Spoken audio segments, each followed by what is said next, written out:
Hello and welcome everybody to the Israeli Geological Society annual meeting 2016 in Eilat. I'm very honored and pleased that we have with us a very distinguished speaker for the opening lecture of this meeting. And I would like to ask Moti Stein to come here and introduce our speaker, Bill Griffin. Thank you, Moti. Hi, good morning. It's really a big honor, and I was excited when Yaron told me that actually both of you come here and give talks in this meeting. And so I welcome his big assignment, Professor Bill Griffin, from Macquarie University in Australia. But actually, Bill started his career in Norway. And I think that between 1980, if I remember well, to 1988, he was a professor in the University of Oslo. But then somehow he diverted to the industry and also as chief scientist in, I always forget the name of this company, but it doesn't matter. But then he was involved in many fields which are related to igneous petrology, development of mantle dynamics, and lower continental crust. And I want to say something personal here, because when I started together with Professor Zvi Garfinkel my studies on the xenoliths and the lithosphere beneath Israel and this area of the Revenue Shield, then the great name in the literatures at that time were Ken Ringwood and David Green. But then we came across, and the papers were always Griffin, right? And O'Reilly and Griffin, and these were the basic papers that we actually read at that time when we tried to study about works that were done in the world about mantle xenoliths, the lithosphere, and the lower continental crust. So I think that if I go over the field of research of Bill Griffin, they include petrology and geochemistry of the deep crust, the lithospheric mantle, magma generation, and metasomatism. I think that Bill was involved deeply in the development of the field of mantle metasomatism, development of techniques for in situ measurements of trace elements, isotope composition, and applications for mineral perspectives in the industry and so forth. He got a lot of awards, and I think that he has something like 400 papers and thousands of citations, so that's something really amazing. And he is a fellow of the Norwegian Academy of Science and also a fellow of the Royal Norwegian Society of Science and Letters. You have to explain to me later what is letters, right? But probably literature or something like this. Right?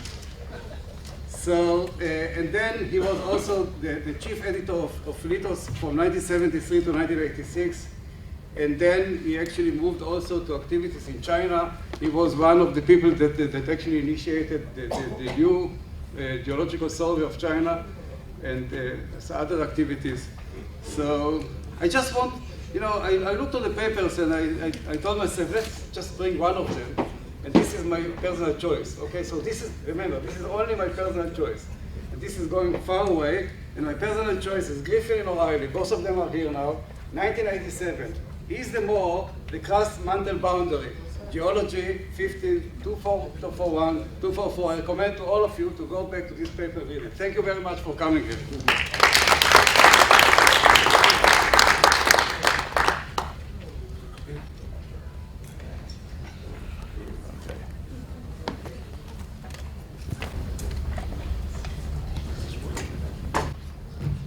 I think I turned it on. Yes, okay, good. Okay, Shalom. And thank you very much for inviting us, and thank you, Moti, for that very embarrassing introduction. Okay, this rather strange title actually reflects a kind of a geological journey that we've been on for about 5 or 6 years, and it's started off in Tibet, and we wound up in Israel, and now it's looking like we're going to have to go a lot of other places as well. But in any case, this is we started off in Tibet because we were interested in the question of, if I can make this work, there we go, in the question of continental collisions and what happens to the mantle in continental collisions. And we thought that, well, you may as well go and look at the place where you have one of the world's biggest continental collisions, and that, of course, involves this, if I can again make this work. No, it's not. I'm sorry, I'm having a lot of trouble with this thing. I'll have to just start over. Okay, here we go. And the laser pointer is somewhere here. No, I got it. No, I don't. Okay, I'll have to use this. If you're going to watch this little program here, notice way down at the bottom, India and so forth are just detaching from Gondwana. And watch it, as you know, it goes very, very rapidly north, and it whacks into Asia, and it's still doing it. And so this is an ongoing continental collision, and you can study this in many ways. This, of course, produced the Himalaya, which is down here, but the whole process was sequential, and there's a whole series of terrains that build up Tibet, and each of them has a suture separating it from the next terrain, and each of these sutures carries large amounts of ophiolites. And these so-called ophiolites, I'm going to use that in parentheses, and you'll see why. Because, but the interesting ones, the ones we'll really look at today, are these yellow ones down here at the bottom. They are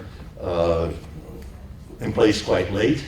They're very interesting, but the most interesting one are the ones to the far right here, because they've been the most studied. And that's the famous Luobusa peridiotites. Now, when you start looking at the peridiotites, you have to go up very high. This is 5,000 meters, and they're beautiful things because they have, I'm going to try this again. It's going to, nope, sorry. Okay. It's going to, what you're seeing here, the sunlight is nicely outlining, let's say, can you tell me what to do with that? The sunlight stripe there is nicely outlining contact between one of the peridiotites and the Triassic schists that are to the right. And this is a thrust contact. It is going to work, is it? This one? Yay, we have it. Okay. And the reason all these roads are here at this altitude is because in some parts of the periodicite, like down here, you see a lot of cuts and tunnels and so forth. This is the Chinese method of mining chromite. It's extremely dangerous and not to be recommended for the faint-hearted. The point about that is that this is a place you can go and you can study chromatite deposits and so forth. And these are typical of ophiolites. You find them in ophiolites all over the world. And the usual explanation for them is they form just below the oceanic crust, 5 to 10 kilometers deep perhaps. And they are a shallow phenomenon, and thought to be formed by ophiolites being abducted up onto the crust and so forth. And they're usually, the chromatites and things are right here, at the upper mantle, lower crustal boundary. Now, the problem with that is that when you look at the so-called ophiolites in Tibet, they actually, all along the Yarlung-Zongbu suture, contain diamonds. Okay? This is a problem because these are supposed to be shallow rocks. But these are very strange diamonds. And these diamonds have been rejected by an awful lot of the scientific community, including originally me, as being synthetic contamination, anthropogenic. I even wrote a paper where I said this, but it's not true. We've had very close looks at these diamonds, and there's an article in EPSL late last year by Dan Howell, which will give you all the details. But basically, although they look synthetic, they are not. They are natural diamonds, and they are being extracted from these peridiotites. These were all extracted by our Chinese colleagues, and that's perhaps one reason there's been a lot of skepticism. But this one we extracted ourselves from a hen specimen that I personally collected and has never seen a saw or a drill bit or anything like that. So, and we have about half a dozen more of them after that. But that one was very exciting. So they are real, they are natural, and so forth. And that immediately gives us a problem because these are all spinel peridiotites. And as you know, the diamond stability field is down here. And if you look at where the spinel garnet stability line goes, it's up here. So if we have diamonds, we should have garnet peridiotites. But so there's a real disconnect here. We have shallow chromatites, and you take them apart and you find diamonds in them. but there are no garnets in the cruditites. And this is one reason we started getting really interested in these particular cruditites. Now, however, there is a lot of other evidence besides the diamonds that these things have been very deep. Larissa Dobryshnetskaya has produced a lot of papers about this one particular sample, which has things like coesite, and which apparently is after stishovite, sitting in a reaction zone and so forth. It's a very strange little sample, but it still has to be fitted into the story. There's other evidence, and that is one of the most interesting ones is in this stuff here, because I'll flick that up here. The chromatites in these things contain a lot of exolved needles of coesite, enstatite, and especially diopside. The problem is that you can't put calcium and silicon into chromite. So it was proposed quite a few years ago that, in fact, by Yamamoto, that this represented exsolution from an inverted calcium ferrite structured spinel. Okay? And to do that, you have to get down into the transition zone. This has recently been confirmed by a very nice study that's been going on at the University of China, the China University of Geosciences in Wuhan, which I hope will be sent to a journal next week, where they've confirmed experimentally that you really do have to get this high pressure polymorph in order to have calcium and silicon in there, and then you can exsolve it very easily when you bring this up and it inverts. So this means we have more evidence that these things have in fact been, oops, sorry, wrong way, at depth. And so this is the idea is you have calcium ferrite structured thing, inverse the spinel, and all the stuff comes out. Now, but recently one of our Chinese PhD students has discovered some more evidence. It turns out that within some of these peridiotites, which fortunately are very fresh, unlike most ophiolites, by the way, you find occasionally find these remarkable symplectites of spinel sitting inside single crystals or double crystals of orthopyroxene with a little bit of clinopyroxene sometimes. And if you do EBSD on these things, you find out that in fact all of the orthopyroxene and all of the spinel and all of the clinopyroxene each represent a single crystal. Okay? So they look like a breakdown product. If you reconstruct them, which you can do in various ways, but if you do, what you find is that they do in fact appear to be the breakdown of garnet. And that garnet, when reconstructed, is very majoretic. And it would represent pressures well down into the transition zone. So this, I think, is the missing link, that we did have garnet peridiotites, but they have come up rather rapidly, and in some cases have preserved evidence that they were down there. Now, so we have evidence then for a shallow origin. We have evidence that they've been somewhere down very deep, probably in the transition zone, and we then have them coming back to the surface. So we can then start setting up a petrogenetic grid and see what we think has happened. And we think that basically these things started off up at very shallow depths where we have serpentines. They would have, going down, these serpentines would have been converting to things like phase A and phase D and so forth, the dense magnesium silicates with water. And ultimately we'll get down past the forsterite, Waldsleyite transition, and then we'll get down to ringwoodite and so forth, somewhere in the transition zone. Now, that, if I just blank out those lines, there's a few other things we can use.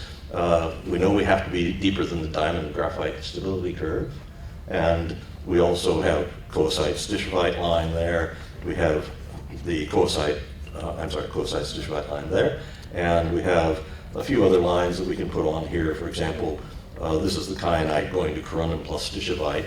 We're not sure this happens but it may have. I'll show you why. And I don't think we go deeper than that, because the chromatites contain a lot of beautiful crystals of diopside scattered through them with beautiful shapes constrained by the enclosing mineral. So it looks like we had plenty of diopside still there. So that means that we're now able to reconstruct the PT path, and it looks sort of like this. First we take it down into the transition zone, and we have things that look like phase D as inclusions in the chromatites, but frankly I wouldn't believe that unless I told you. But they might be, but we haven't confirmed that yet. The problem is once they get into the transition zone, they're coming in at this kind of temperature.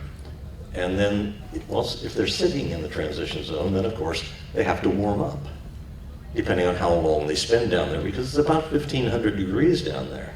And so we think that they're going to heat up along the path something like this, and maybe go through a field that looks something like that. And the question is, how far do they really go? And that's a bit difficult to say, but we do have, I'll come back to this in a moment, within the chromatites you do have little balls of native iron and all sorts of things. And so we think that we have been looking at the melting of iron, which would take you up to this kind of temperatures. Now, fortunately, that's also what the mantle adiabat would say you should be reaching within the transition zone. So then we have to bring it up again, and we'll bring it up, we'll try to avoid melting it, take it under the solidus, under the Harzbergite solidus here, because we don't see any real sign of much melting in these things, and then take it on back down to some low temperature and so forth.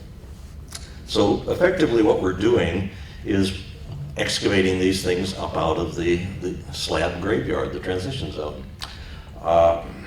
I thought this was a very difficult problem, but I went to our geophysical modeling people and they said, we solved that years ago. And in fact, Louis Moraci published a very nice picture, a couple of movies, which I'll try to play, in Nature 2014, where what he's looking at is the, before this starts moving, is the subduction of a slab. Here comes the Tethyan slab, here comes the ocean, but he's putting a little bit of ribbon continent into this, because what they're studying is what happens when you have little pieces of continent colliding into the zone and the rest of it is still trying to subduct. And we think that would be very relevant to the Tethyan Tibetan part of the subduction story, because there's lots of little fragments coming together.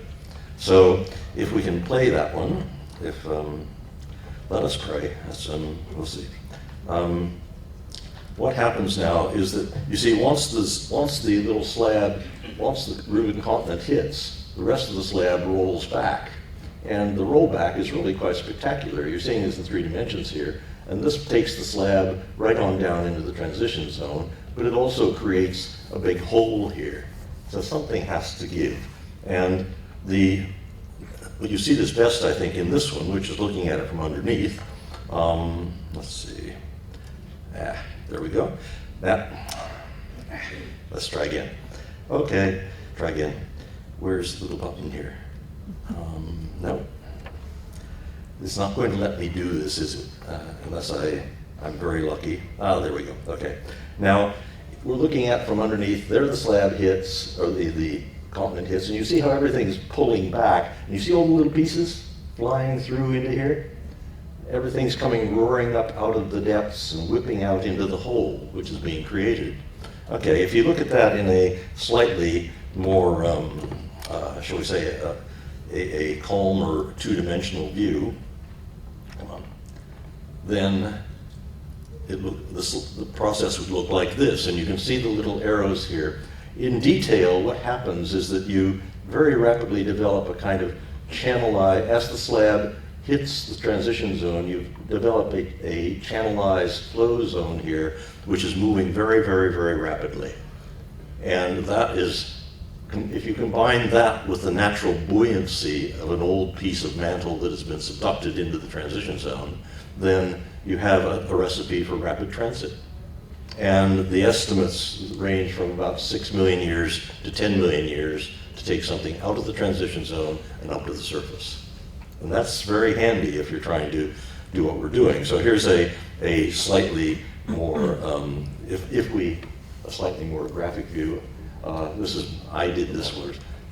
If we put a body down, a buoyant Harzbergite down here, and then watch it how it behaves during that development, it'll be moving up that channelized zone here, and it will finally reach the surface there. And so we think that that's what happened to Luobusa and probably to all of the other periddotites along this zone. And it turns out that this is also probably the history, by the way, of the so-called ophiolites that are in the northern end of the polar Urals, which look very similar in every way. And they also have diamonds, and they have all the other minerals that we're looking at. So it's a process that is not unique to the Tibetan situation. So in Tibet, we happen to know a bit about how this all developed because we think we have both zircon data and rhenium osmium data to suggest that the chromatites actually formed around 375 million years ago in a supersubduction zone type of environment. We think that they were probably down here for something on the order of 230 million years. And we have also, there's beautiful big osmiridium nuggets in these things, and when you do the osmium isotopes of those, they tell you that they're very old, but they have probably re-equilibrated down here and at about 200 million years. And then we have to bring them up rather rapidly. We think they were in place probably around 130 million years ago, and they're then cooled off very rapidly, and their thrusts, they start getting thrust up onto the continent about that time with the main collision. So our 350 million year history, we start off somewhere in the northern hemisphere. We have some 200 million years sitting down there, and then we bring them back up from the arc. This is way down at the bottom here, isn't it? Up into a back arc basin. And we think a lot of these things probably formed the seafloor in those basins.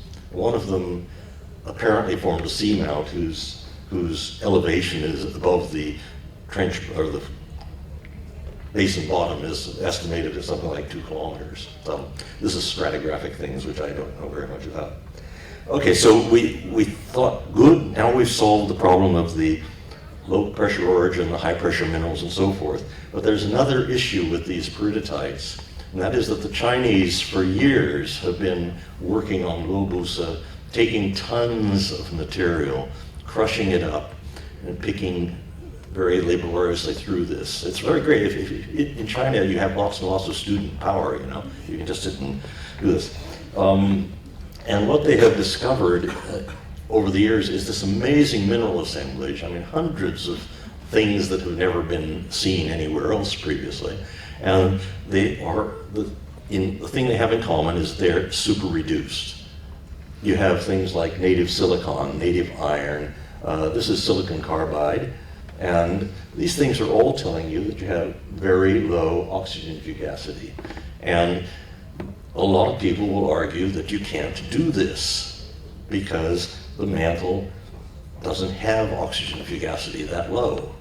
Right? The general wisdom, here's a field showing all of the estimates we have for mantle rocks, and they sort of bottom out at the iron wüstite buffer here in terms of oxygen isotopes.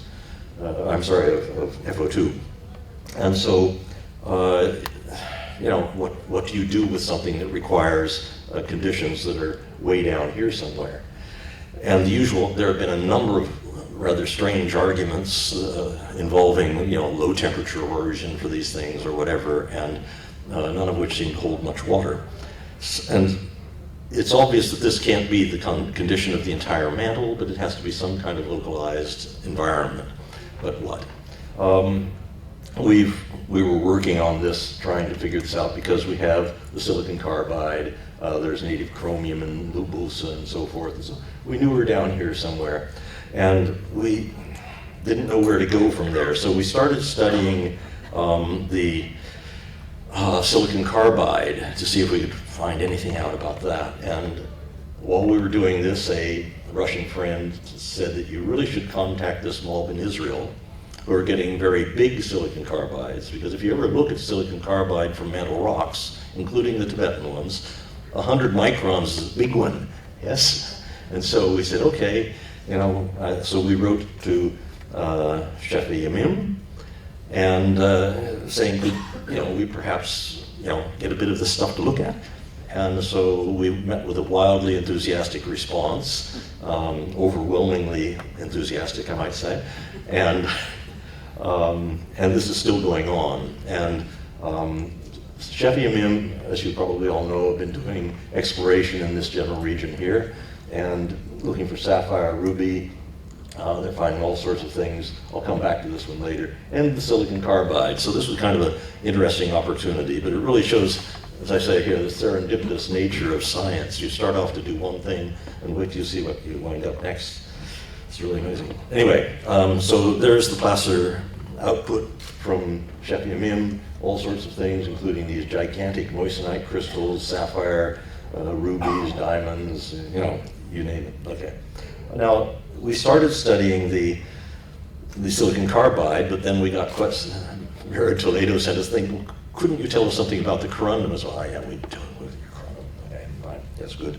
And that turned out to be, that has turned out to be a real gold mine of scientific interest. And it's helped us to understand what might be going on in Tibet, strangely enough. So this is what we originally were, as a shorthand, we call it non-gem corundum. I think a nicer name is Carmel sapphire, okay? It's each fragment, and these come up to about 2.5 centimeters across so far. You haven't looked in the real size fraction yet, okay? And so it turns out that each of these is actually an aggregate of many smaller grains. And what you're seeing here is these dark things are actually little pockets of melt trapped within and between the grains. And they outline the crystals that are this sort of size. And when you start looking at that in detail, you get some spectacular information. This is CL imaging, and it's showing the zoning of one piece here. And this is, yes, this is 500 microns down here, so this is a pretty good sized piece.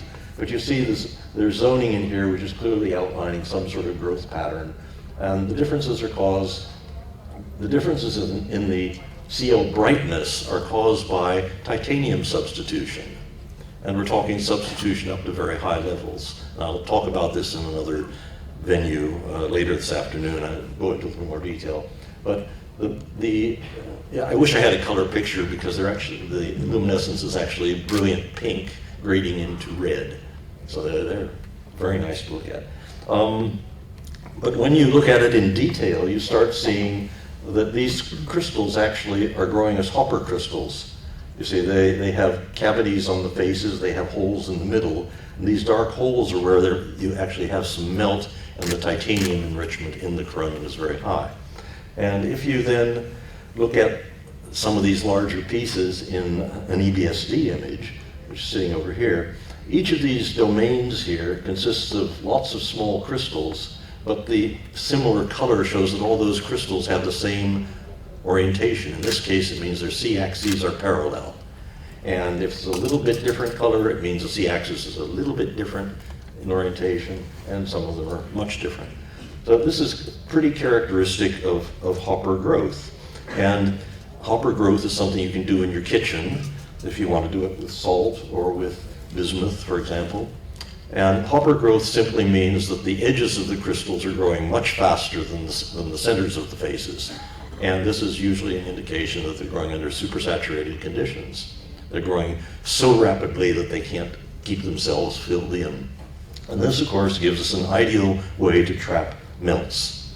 And the melts turn out to be quite amazing, because they are full of an unusually super reduced mineral assemblage, which I'm going to show you. This is effectively, we now know that it's not unique on Earth, but this is certainly the first place where anybody's been able to see it and identify it and study it in any detail. This would be what we call a typical type S assemblage. You have a calcium aluminum silicate glass sitting in corundum.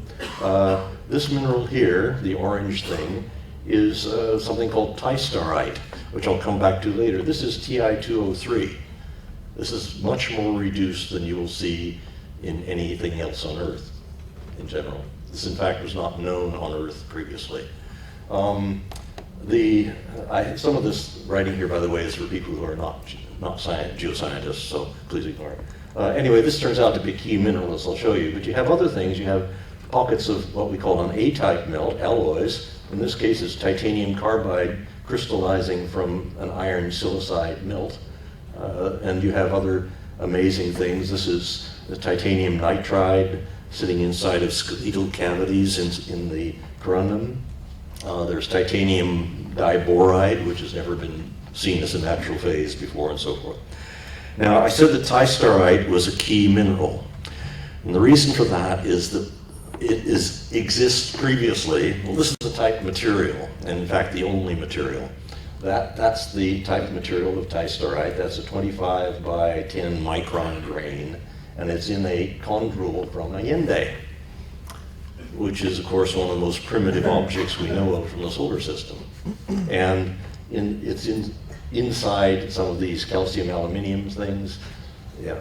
Anyway, the nice thing about this is that you notice the mineral assemblage. This is the tistarite. This is titanium carbide, which I just showed you crystallizing inside these melt pockets. And of course, what's surrounding it is corundum. So this is as we said, this is heaven on earth, because this is a really remarkable mineral assemblage that only occurs otherwise in meteorites, and very primitive meteorites. And we know how to make tistarite. That's why this is so important. You make tistarite in the early stages of condensation of the solar nebula, and you make it in rather close to the sun at very high temperature. It's one of the first 2 or 3 minerals that might condense out of the nebula. Those things later get blown out here up to about 1 astronomical unit, where they can get involved with other stuff and get made into chondrites and so on. But they're in an environment of the solar wind, which is just hydrogen, and that's really neat, because if you want to reduce things really, really down far, you have to go to hydrogen. You don't have much of an option. And you can produce shock waves within the solar nebula will produce temperatures, it's hiding here, up above 1400 degrees. And that's the kind of temperatures we think we're dealing with. So we have these nebular conditions down there somewhere. If you come to the talk this afternoon, I'll tell you why we think they're forming in this depth range. And the problem then is, where do you get the hydrogen? I mean, it's not that easy, is it? We want to have hydrogen introduced into our mantle somewhere down deeper than 30 kilometers. This is the upper mantle. Now, one possibility is to do that is with a subduction system, because the subduction system works very well in terms of generating methane, hydrogen, and so forth, because you've got sediments which are being subducted, they're being degassed, and you can actually generate a lot of methane. And the evidence is actually there in fluid inclusions in mantle wedge peridotites. They're liquid methane, hydrogen, nitrogen, argon, etc. But all of those interesting things are isotopically, crustally derived. So you can say, okay, these are coming out of the sediments. Now, the problem that we have is that it's all well and good to say that we have subduction in Tibet, and we certainly did have subduction, so that's a possibility. But can anybody tell me they really believe that there was subduction under Cretaceous Israel? I haven't been able to find any literature to this effect. But so if you do know about this, please tell me. Okay. There's another linked possibility, which is that we're actually dealing with, if we go back to the Tibetan situation, that we're dealing with something like this, where we have our rapid upwelling channels pulling up deep earth fluids, and deep mantle fluids. And in the deep mantle, a lot of people would argue that the mantle is metal saturated. And that, if it is metal saturated, then any place at a reasonably high temperature, any carbon, oxygen, hydrogen fluid is dominated by methane, and the second most abundant gas, if you like, is hydrogen. So if we can bring that stuff up and keep it isolated from the surrounding more oxidized mantle, then we have perhaps a way of generating this. And there's recently, very recently, come up some rather startling evidence that this might actually be much more common than what anybody would have guessed. The Tolbachik volcano on Kamchatka erupted for a couple of years starting from 2012. And when it finally calmed down enough, then our Russian friends went in and sampled it the eruptions. Now this was violent pyroclastic explosives to start with, producing a pumice, which is a basaltic trachyandesite, looks like that. This is real serious pumice. It's very, very gassy. These eruptions continued for at least 2 years. They're still going on a little bit, but they're giving out lavas now. They blew their top, and now they're a lot quieter. But when they went to sample these things, they found out that when they pick up the piece of pumice, it glitters at them.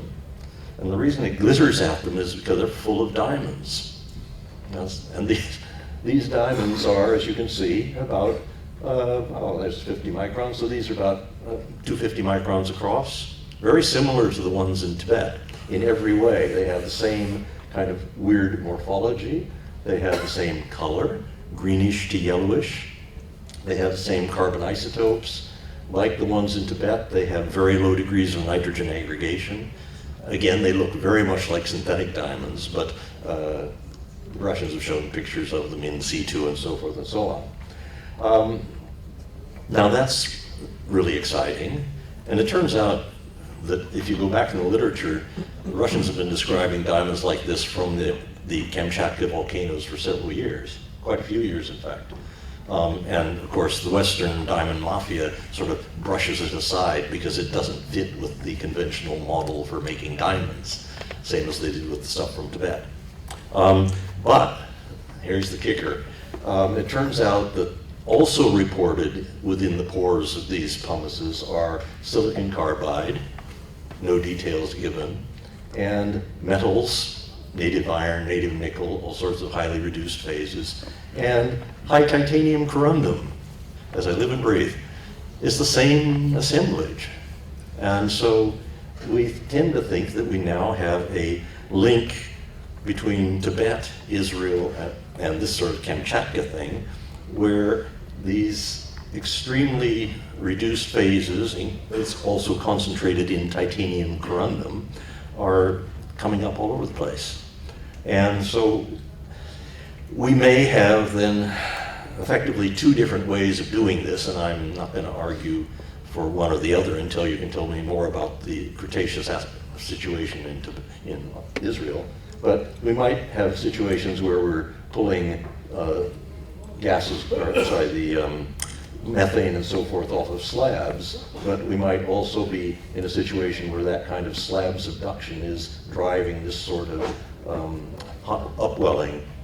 Now, some people named Stein and Hoffman said that this Israeli, that the magmatism in northern Israel was driven by hotspots and have an ocean island basalt signature, which of course a lot of us relate to plumes. So I'm happy to think of maybe plumes coming up and bringing also with them a freight of highly reduced gases and so on. So in summary, I'd just like to say that we started out trying to understand continental collision, and then we went to trying to understand some weird microdiamonds, and I think we've wound up identifying a major new geodynamic mechanism, namely how to get these things up out of the transition zone. And the farther we look abroad, the farther it seems that this is a common feature of hard collisions. Not soft ones, but where you get really hard collisions. It means there's an awful lot of big pieces of transition zone material sitting around waiting for people to study them, which is nice. We didn't have that before. And we think we've identified a new mantle environment involving very large scale fluxes of methane, hydrogen, and so forth. As I say, truly heaven on earth, okay? I'd just like to close by, I get to stand up here and talk, but it's the other people who do all the work. And these are people involved in the Tibetan project, and now some of them, like Jin Qiang Wang, are engaged in the Israeli project as well. And we have a few other people here, quite a rogues gallery. I'd just like to mention Sarah Gain, who's done an amazing job of all this, of taking care of our separations and so forth. And of course, we've had a lot of local help. So thank you very much.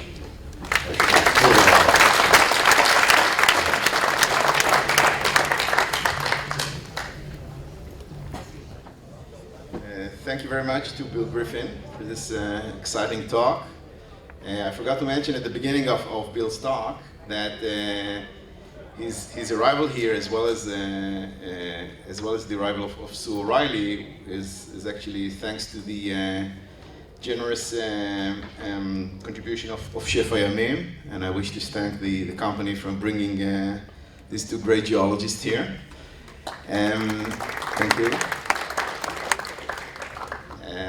Actually, this issue of diamond exploration and gem exploration in northern Israel will be continued in the next lecture session in the Batsheva Hall. So if you wish to keep on hearing about this, it's a good opportunity. Does anyone have questions to Bill? Well, I have one actually. I know that you haven't been to the field just yesterday actually. I wonder how can you be sure that these are all actually products of the Cretaceous magnetism? You mentioned that these minerals are coming from placers, so they might have come as well from other volcanic exposures in northern Israel, not necessarily from the Cretaceous volcanoes of the Carmel. The answer to that is simply that Shefa Yamim have done all of the requisite bulk sampling of the primary vent deposits that were originally identified by SAS, and these things are not placers. You're not looking at placers. They sampled the tuffs, the vent pyroclastics, and so forth, and find all of these things in them. In fact, the biggest ones are in there. Yes, so I think that's the best answer. Yeah. Okay, thank you very much.